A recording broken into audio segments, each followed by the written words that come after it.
மக்கள் தொகை கணக்கெடுப்பின் அடிப்படையில் மறுவரையறை செய்யப்படுவது குறித்து கூட்டு நடவடிக்கை குழு அமைக்க 7 மாநில முதல்வர்கள் மற்றும் முக்கிய கட்சித் தலைவர்களுக்கு தமிழக முதல்வர் மு.க.ஸ்டாலின் கடிதம் எழுதியுள்ளார். மம்தா பானர்ஜி, ரேவந்த் ரெட்டி, நவீன் பட்நாயக், பினராயி விஜயன், சித்தராமையா, பகவந்த் மான், சந்திரபாபு நாயுடு ஆகிய 7 மாநில முதல்வர்கள் மற்றும் சந்திரசேகர ராவ், சிவக்குமார், ஜெகன்மோகன் ரெட்டி ஆகியோருக்கு மு.க.ஸ்டாலின் கடிதம் எழுதியுள்ளார். அதில் மக்கள் தொகை கணக்கெடுப்பின்படி தொகுதி மறுவரையறை செய்யப்படும் பட்சத்தில் மக்கள் தொகையை கட்டுப்படுத்தி சிறந்த நிர்வாக குறியீடுகளை வழங்கிய மாநிலங்களுக்கு நாடாளுமன்றத்தில் பிரதிநிதித்துவம் குறைக்கப்படும் என்றும் இது நியாயமற்ற ஒரு தண்டனையாக அமையும் என்றும் முதல்வர் குறிப்பிட்டுள்ளார். இதனால் நமது மாநில மக்களின் நலனுக்கும் வளங்களை பாதுகாப்பது குறித்தும் நாடாளுமன்றத்தில் நமது குரலை ஒலிக்க செய்வதை குறைக்கும் என்று சுட்டிக்காட்டியுள்ளார். விகிதாச்சார சார்பு அடிப்படையில் என்ற அடித்தளத்தை மத்திய அரசு தெரிவிக்க மறுக்கிறது என்றும் ஒரு தெளிவற்ற பதிலையே வழங்கி வருவதாகவும் முதல்வர் கூறியுள்ளார். 7 மாநிலங்களை உள்ளடக்கிய கூட்டு நடவடிக்கை குழு அமைக்க வேண்டும் என்றும் ஒரு கட்சியில் இருந்து மூத்த பிரதிநிதியை நியமிக்க வேண்டும் என்றும் கேட்டுக் கொண்டுள்ள முதல்வர் ஸ்டாலின் இந்த குழுவின் முதல் ஆலோசனைக் கூட்டத்தை வருகிற 22ஆம் தேதி நடத்தவும் அழைப்பு விடுத்துள்ளார்.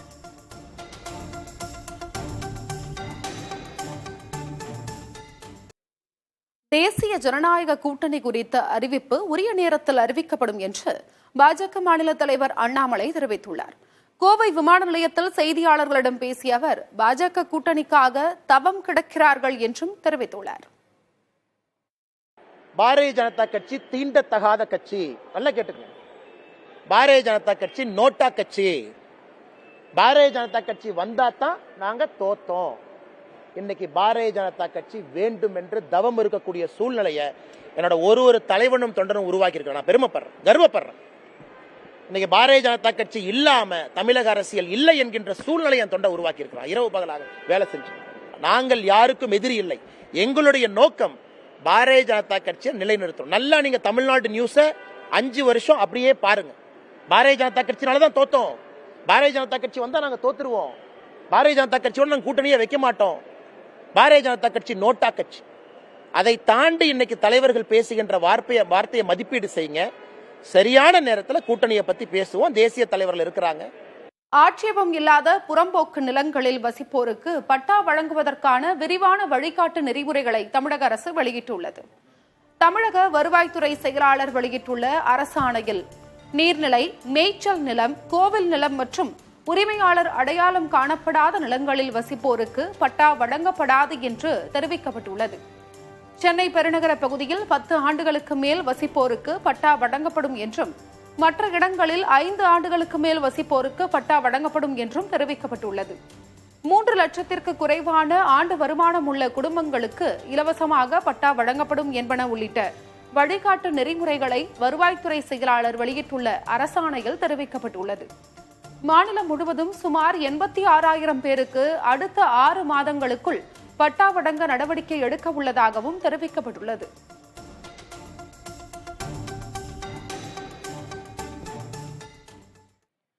விழுப்புரம், புதுக்கோட்டை மாவட்டங்களில் 2வது நாளாக அமலாக்கத்துறையினர் சோதனை மேற்கொண்டு வருகின்றனர். திமுக நாடாளுமன்ற உறுப்பினர் ஜெகத் ரட்சகனுக்கு சொந்தமான மதுபான ஆலைகள், அமைச்சர் செந்தில் பாலாஜியின் நெருங்கிய நண்பர்களுக்கு சொந்தமான இடங்கள் உள்ளிட்ட பல்வேறு இடங்களில் அமலாக்கத்துறை அதிகாரிகள் நேற்று முதல் சோதனை செய்து வருகின்றனர். புதுக்கோட்டை மாவட்டம் கல்லாக்கோட்டையில் உள்ள தனியார் மதுபான ஆலையில் அமலாக்கத்துறை நடத்திய சோதனையில் பல முக்கிய ஆவணங்கள் கைப்பற்றப்பட்டுள்ளதாக தகவல்கள் கிடைத்துள்ளன. குறிப்பாக மதுபான ஆலையிலிருந்து உற்பத்தியாகும் மது பாட்டில்கள் டாஸ்மாக் நிறுவனத்திற்கு அனுப்பப்படும் போது பல்வேறு முறைகேடுகள் நடந்ததற்கான ஆவணங்கள் சிக்கியுள்ளதாக கூறப்படுகிறது. இதேபோல் விழுப்புரத்தில் உள்ள MGM நிறுவனத்திற்கு சொந்தமான தனியார் மதுபான ஆலையில் காவல்துறையினர் பாதுகாப்புடன் அதிகாரிகள் சோதனை மேற்கொண்டு வருகின்றனர். சென்னை கடற்கரை முதல் எழும்பூர் வரை 4வது ரயில் பாதை அமைக்கும் பணி காரணமாக ஞாயிற்றுக்கிழமை அன்று சென்னை கடற்கரை முதல் தாம்பரம் வரை இயக்கப்படும் அனைத்து ரயில்களும் ரத்து செய்யப்படுவதாக தெற்கு ரயில்வே தெரிவித்துள்ளது. அதற்கு மாற்றாக சிறப்பு ரயில்கள் அறிவிக்கப்பட்டுள்ளன. சென்னை கடற்கரை முதல் எழும்பூர் வரை 4வது ரயில் பாதை அமைக்கும் பணிகள் கடந்த 2 வாரமாக மேற்கொள்ளப்பட்டு வருகின்றன. ரயில் வழித்தடம் அமைப்பதற்காக அவ்வப்போது முக்கிய ரயில்களின் சேவைகளில் மாற்றம் செய்யப்பட்டு வருகிறது.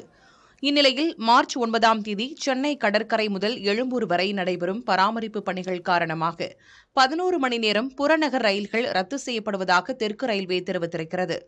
குறிப்பிட்ட வழித்தடத்தில் புறநகர் ரயில் காலை 5:10 மணி முதல் மாலை 4:10 மணி வரை முழுமையாக ரத்து செய்யப்பட்டுள்ளது.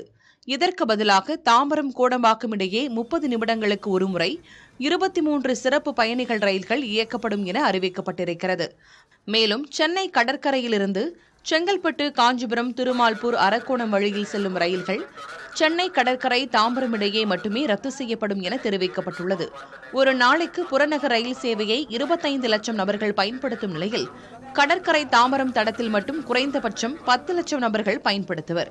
ஞாயிற்றுக்கிழமையில் பயணிகள் கூட்டம் குறைவாக இருக்கும் என்றாலும் முன்னேற்பாடாக பயண திட்டங்கள் மேற்கொள்ள வேண்டும் என தெற்கு ரயில்வேயில் சென்னை ரயில்வே கோட்டம் தெரிவித்திருக்கிறது. அண்ணா பல்கலைக்கழக மாணவி பாலியல் வன்கொடுமை சம்பவத்தில் தொடர்புடைய ஞானசேகரனுடைய கூட்டாளி பொள்ளாச்சி முரளி கைது செய்யப்பட்டுள்ளார். சென்னை அண்ணா பல்கலைக்கழக மாணவி பாலியல் வன்கொடுமை செய்யப்பட்ட வழக்கில் கைதான ஞானசேகரன் புழல் சிறையில் உள்ளார். தொடர் திருட்டு சம்பவங்கள் தொடர்பாக பள்ளிக்கரணை காவல்துறையினர் ஞானசேகரனை காவலில் எடுத்து விசாரித்தனர். அப்போது 7 வீடுகளில் கொள்ளை அடித்ததை ஞானசேகரன் ஒப்புக்கொண்டார். அவர் கொடுத்த தகவலின் பேரில் ஆலந்தூரைச் சேர்ந்த நகை வியாபாரி குணால் என்பவரை கடந்த பிப்ரவரி 26ஆம் தேதி கைது செய்து 120 சவரன் நகையையும் காவல்துறையினர் பறிமுதல் செய்தனர். ஞானசேகரனின் செல்போன் அழைப்புகள் அடிப்படையில் பொள்ளாச்சியைச் சேர்ந்த முரளி என்ற நபரை காவல்துறையினர் கைது செய்தனர். பிஎஸ்சி இயற்பியல் பட்டதாரியான முரளி சென்னையில் பிரபல மென்பொருள் நிறுவனங்களில் பணியாற்றி வந்துள்ளார். ஒரு மோசடி வழக்கில் செம்மஞ்சேரி காவல்துறையினரிடம் 8 ஆண்டுகளுக்கு முன்பு இவர் சிக்கினார். ஞானசேகரனும் திருட்டு வழக்கில் கைதாகி சிறையில் இருந்தார். அப்போது ஞானசேகரனுக்கும் முரளிக்கும் நட்பு ஏற்பட்டுள்ளது. ஆன்லைன் ட்ரேடிங்கில் பணத்தை இழந்த முரளி 2019ஆம் ஆண்டு மதுராந்தகத்தில் ஞானசேகரனுடன் ஒரு கடத்தல் வழக்கிலும் கைதாகியுள்ளார். பள்ளிக்கரணையில் 2022இல் இருவரும் சேர்ந்து 2 கொள்ளை சம்பவங்களை அரங்கேற்றியுள்ளனர். இருவரும் சேர்ந்து திருவான்மியூரில் ஆன்லைன் ட்ரேடிங்கில் ஈடுபட்டுள்ளனர். ஆனால் நினைத்தபடி வெற்றி பெறவில்லை. பிறகு குடும்பத்துடன் சொந்த ஊருக்கு முரளி சென்று விட்டார். தற்போது பேருந்து கிளீனராக பணியாற்றும் முரளியிடமிருந்து 2 கிலோ வெள்ளிப் பொருட்கள் பறிமுதல் செய்யப்பட்டன. முரளி கொடுத்த தகவலின் பேரில் கிளாம்பாக்கம் பாலத்தின் அடியில் நிறுத்தியிருந்த ஞானசேகரனின் 2 சக்கர வாகனமும் பறிமுதல் செய்யப்பட்டது. புதிய தலைமுறைக்காக செய்தியாளர் சாந்தகுமார். தருமபுரி மாவட்டம் பெண்ணாகரம் அருகே அடர்ந்த வனப்பகுதியில் யானை ஒன்று வேட்டையாடப்பட்டுள்ளது. தும்பிக்கை தனியாகவும் உடல் தீயில் எரிந்து சிதைந்த நிலையிலும் கண்டெடுக்கப்பட்டுள்ளது. இந்த சம்பவம் தொடர்பாக வரும் 13ஆம் தேதி அறிக்கை அளிக்க சென்னை உயர்நீதிமன்றம் உத்தரவிட்டுள்ளது. தருமபுரி மாவட்டம் பெண்ணாகரம் வனப்பகுதிக்கு உட்பட்ட ஏமனூர் அடர்ந்த வனப்பகுதியில் கடந்த வாரம் யானை ஒன்று எரிந்த நிலையில் கிடப்பதாக பெண்ணாகரம் வனச்சரகர் பிரியண்ணனுக்கு தகவல் கிடைத்துள்ளது. மாவட்ட வன அலுவலர் ராஜாங்கம் தலைமையிலான வனத்துறையினர் நிகழ்விடத்திற்கு நேரில் சென்று ஆய்வு செய்தனர். யானையின் தும்பிக்கை தனியாகவும் உடல் தீ வைத்து எரிக்கப்பட்டு சிதைந்த நிலையிலும் கண்டெடுக்கப்பட்டுள்ளன. நிகழ்விடத்திற்கு கால்நடை மருத்துவர்களை வரவழைத்து உடற்கூராய்வு செய்து பாகங்களை பரிசோதனைக்காக அனுப்பி வைத்துள்ளனர். யானையின் தும்பிக்கை தனியாக இருந்ததால் யானை வேட்டையாடப்பட்டுள்ளது உறுதியானது. மேலும் 7 முதல் 10 வயதுள்ள யானை ஆணா பெண்ணா என்று அடையாளம் தெரியாத அளவிற்கு உடலை எரித்து சிதைத்துள்ளதால் தந்தத்திற்காக வேட்டையாடி இருக்கலாம் என வனத்துறையினருக்கு ஐயம் எழுந்துள்ளது. யானை வேட்டையாடப்படுவதை தடுக்க தவறிய நெருப்பூர் பிரிவு வனவர் சக்திவேல், ஏமனூர் பீட் வன காப்பாளர் தாமோதரன் இருவரையும் பணியிடை நீக்கம் செய்து தருமபுரி மாவட்ட வன அலுவலர் ராஜாங்கம் உத்தரவு பிறப்பித்துள்ளார். இந்த செய்தியை சுட்டிக்காட்டி வழக்கறிஞர் முறையிட்டதை அடுத்து தமிழக வனத்துறை வரும் 13ஆம் தேதி அறிக்கை அளிக்க வேண்டும் என்று சென்னை உயர்நீதிமன்றம் உத்தரவிட்டுள்ளது. புதிய தலைமுறைக்காக செய்தியாளர் விவேகானந்தன். 2026 தேர்தலில் தமிழக வெற்றிக் கழகம் தனித்து போட்டியிடும் என்று தேர்தல் வியூக வகுப்பாளர் பிரசாந்த் கிஷோர் தெரிவித்துள்ளார். புதிய தலைமுறைக்கு அளித்த பிரத்யேக பேட்டியில் அவர் இதனை தெரிவித்துள்ளார். As things stand today, I think TVK doesn't need to. They shouldn't. Because if the plank is changed, if they are talking about politics with a difference, a party with a difference, then if you go back and get into the alliance, it would be very difficult for you to convince people that how are you going to be different. So as things stand, I think in my limited understanding, I cannot claim that I know everything, but whatever little I understand, to best of my understanding, TVK should go alone and go to the people and see how they are responding to it. As people of Tamil Nadu get to know about the party, its ideologies, its program, its ideas to bring change in Tamil Nadu. But as things stand today, I definitely, as I said when I went there, that I see Mr. Bijay, he is seen by a lot of people from Tamil Nadu not as one more politician but a new hope, a guy who can probably bring change. And that's why they shouldn't start by thinking about getting into any alliance. புதிய தலைமுறைக்கு அளித்துள்ள பிரத்யேக பேட்டியில் விஜய் மற்றும் அரசியல் சூழல் தொடர்பான மேலும் பல விஷயங்களையும் மனம் திறந்து பேசியுள்ளார் பிரசாந்த் கிஷோர். சனிக்கிழமை மாலை 6:30 மணிக்கு இந்த நேர்காணல் ஒளிபரப்பாக உள்ளது. இந்தியா, சீனா வேறு எந்த நாடாக இருந்தாலும் பரஸ்பர வரி விதிப்பில் இருந்து தப்ப முடியாது என்று அமெரிக்க அதிபர் ட்ரம்ப் மீண்டும் கூறியுள்ளார்.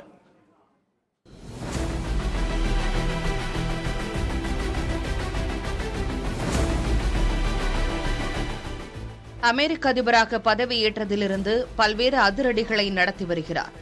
வரி குறித்த அவரது அறிவிப்புகள் புதிய வர்த்தக போர் என வர்ணிக்கப்படுகிறது. ஏற்கனவே மெக்சிகோ, கனடா நாடுகளுக்கு 25 விழுக்காடு வரியும், சீனாவுக்கு கூடுதலாக 10 விழுக்காடு வரியும் விதிக்கும் நடைமுறை அமலுக்கு வந்துள்ளது.